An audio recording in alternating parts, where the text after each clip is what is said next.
سومیہ خان صاحبہ کی زندگی کا سب سے غمگین لمحہ؟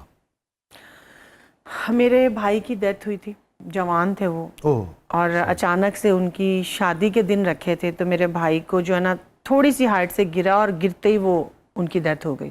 میں اس کو کبھی بھول نہیں سکی، اور میں اس کے ساتھ 19 سال، تو اس کو یاد کر کے میں ڈسٹرب ہوتی ہوں بہت زیادہ، اور مجھے اس سے بہت پیار تھا۔ میرا بھائی ہم 2 بہنوں کے بعد تھا، تو بہت زیادہ ہم لوگ اٹیچ تھے۔ ماشاءاللہ بہت جوان تھا، 20 سال کا کمپلیٹ نہیں ہوا تھا، اس کی شادی رکھی ہم نے، اور کچھ بھی نہیں تھا۔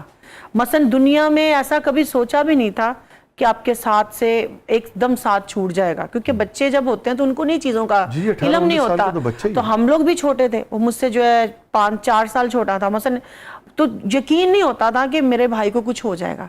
تو اس کی اچانک بہت ہی کم ہائٹ سے، مثلا آپ فرسٹ فلور لگائیں جہاں سے وہ روزانہ کا اس کا روٹین تھی آنا جانا، جمپ کر کے چلے جانا ہے، بچے جاتے ہیں تو وہ جمپ کر کے جانے کی کوشش کر رہا تھا، تو اس کا پیر جو ہے جیسے کہ کسی چیز سے اٹکتا ہے، اٹکتے ہی وہ الٹا نیچے آیا، اور اس کی سر کے بل یہ اس کی جو نیک ہے وہ لگنے سے پہلے اس کا جو ہے نا نیک ٹوٹ گئی، اور امیجیٹلی اس کو جو ہے آخری سانس اس کا وہ اس نے آئے بھی نہیں کی۔ ہمیں یقین نہیں ہو رہا کہ بولتا بولتا انسان چپ ہو گیا۔ اس کی میت تھی نا تو لوگ بلیو نہیں کر پا رہے تھے، وہ کہتے کہ مجھے ملا مجھے ملا مجھے ملا، ایسی بات ہو رہی تھی۔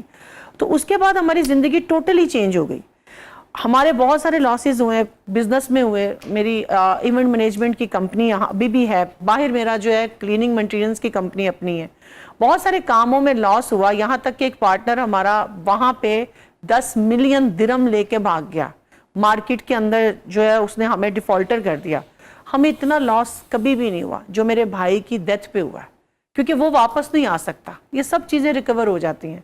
تو ہمیں یہ دھیان رکھنا چاہیے کہ ہمارا آنے والا پل جو ہے ہو سکتا ہے ہمارا آخری ہو، ہر انسان کو، اور ہم ایک مٹی ہیں، یہ جو ہم کتنا کرتے ہیں نا عزت، ہمارا نام، ہمارا پیسہ، ہمارا وقار، یہ سب جھوٹ ہے شاہ جی، یہ سب ایک شوفتہ بازی ہے۔ ہمارا ویزا کسی دن بھی ختم ہو سکتا ہے جو ریالٹی میں ہے۔ اللہ تعالیٰ آپ کے بھائی کے درجات بلند کرے، آپ کو، آپ کی والدہ کو، آپ کے اہل خانہ کو صبر جمیل عطا فرمائے۔ اللہ تعالیٰ کو ہر قدرت کا ایک نظام ہے، اس کے تحت لوگ جاتے ہیں، مگر اس طرح کی جو جوان اور ناگہانی موت ہے، اللہ تعالیٰ ہر فیملی کو، ہر خاندان کو، ہر شخص کو اس سے محفوظ رکھے۔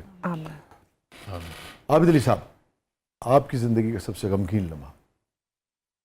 میری والدہ جب گئی ہیں وہ بڑا تکلیف دہ تھا، اور پتہ تھا، مطلب شاید یہ بھی قدرت کا ہی نظام ہے کہ اس سے پہلے بڑے جو ہیں وہ عمر کو پہنچتے ہیں، پھر وہ بیمار ہوتے ہیں، تو شاید آہستہ آہستہ آپ ذہنی طور پہ تیار ہونا شروع ہو جاتے ہیں، اگر وہ ایک دم جائیں تو بہت ہی تکلیف دہ بات ہوگی۔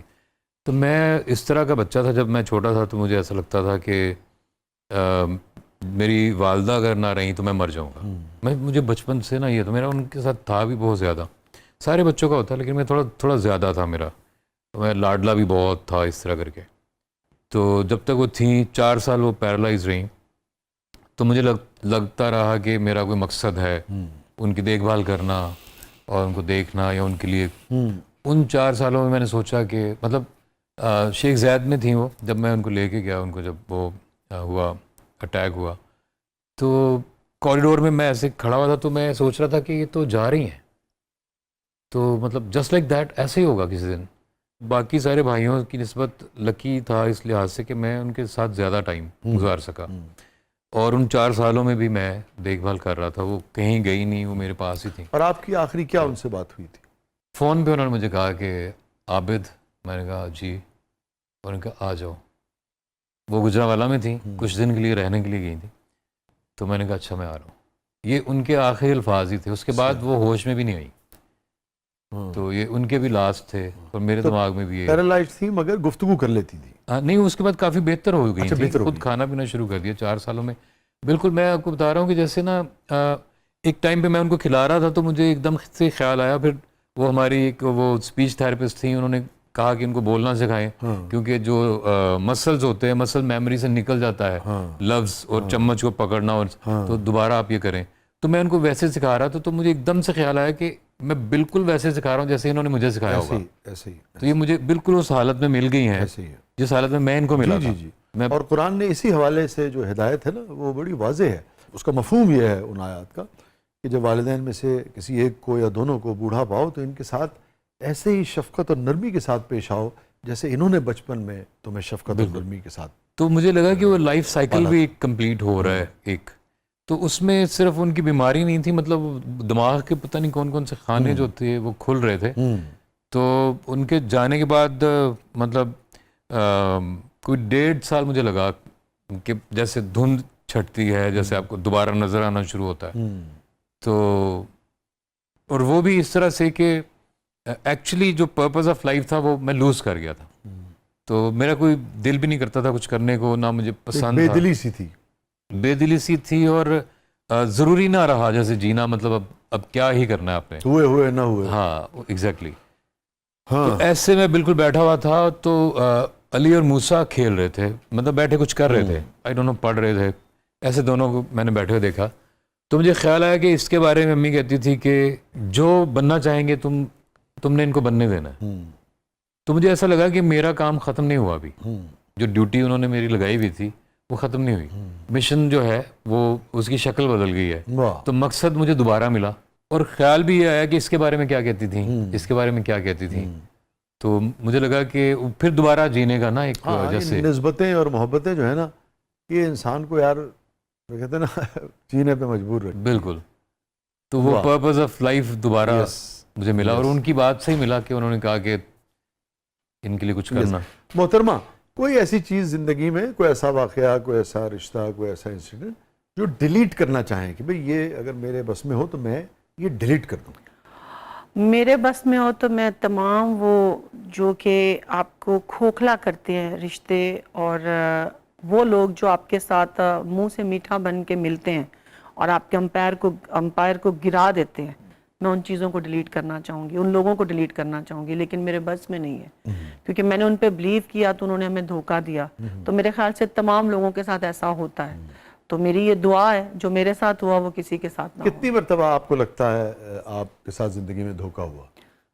کوئی 10-15 بار ہو گیا الگ الگ لوگوں کے حساب سے. پھر بھی آپ اعتبار کرتی ہیں لوگوں پہ اب بھی؟ میری مجبوری ہے کہ میں شک کروں گی تو سو نہیں سکوں گی. مثلاً کہ میں اگر اس کو دیکھ رہی ہوں تو اس کو دیکھنے کے بعد میں اس پہ ڈاؤٹ کروں گی تو میری نیند خراب ہو جائے گی. تو میں نیند کو زیادہ پیورٹی دیتی ہوں کہ مجھے کوئی ٹیبلٹ نہ لینی پڑے. اس کا کام ہے, اس کو جو کرنا ہے وہ کرے, میرا جو کام ہے وہ کروں گی. مگر زندگی کے مختلف معاملات میں 10-15 مرتبہ آپ کو دھوکہ. ہاں جی. عابد علی صاحب, ساری زندگی سے آپ نے کیا 2 سبق سیکھے؟ پازیٹیو میں نے سیکھا کہ کائنڈ ہونا چاہیے, اور نیگیٹو یہ سیکھا کہ جتنا کائنڈ ہونے کا مجھے پتا تھا اتنا میں ہو نہیں پایا. آپ نہیں ہو پائے. ہاں ٹھیک ہے, مگر آپ کو معاشرے سے, اپنے ارد گرد کے لوگوں سے اس حوالے سے گلا نہیں؟ نہیں, آپ کو کائنڈ لوگ ملے زندگی زیادہ. ہاں چلے, آپ آپٹیمسٹ ہیں, پازیٹیو ہیں, یا آپ کو لگتا ہے کہ واقعی لوگ اچھے ملے آپ؟ میں پازیٹیو ہوں میرے خیال میں زیادہ. مطلب لوگ اچھے نہیں ملے, میں پازیٹیو ہوں.